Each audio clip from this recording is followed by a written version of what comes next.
So I watched an Australian movie called Dinosaur Island about a kid whose plane goes through a fog and he ends up in a land outside of time, full of creatures from Earth's history.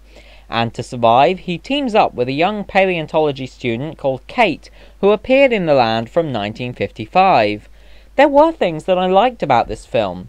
Even though the CGI wasn't great, the attention to detail and the adherence to the most up-to-date scientific reconstructions of species, such as Sinornithosaurus, and the way they gave all of their theropods realistic feather coverage was truly admirable, as was the anatomical accuracy in all of the dinosaurs.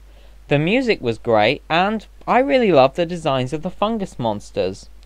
With that said, everyone in this movie talks in a very bizarre manner, like they're reading from a textbook the whole time. And the main kid's mother's refusal to sell a lot of old, rare books in preference of throwing them away is just plain illogical. Kate also gets a Nobel Prize at the end of the film for demonstrating that an extinct group of myriapods is in fact not extinct, which is a ridiculous thing to get a Nobel Prize for, especially when a splat mark on a book is hardly proof, is it? It's also never explained what happened to anyone on the planes that go through the mists. We see that they disappear unless they have a crystal, but it's not explained if they actually die or if they're transported or what happens to them. The main character's priorities are also just plain weird, like how instead of questioning where the plane went, his first question is about his crystal.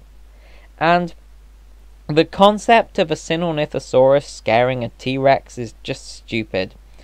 Parts of this film also felt like they were trying to be a documentary, so it needed more Nigel Marven.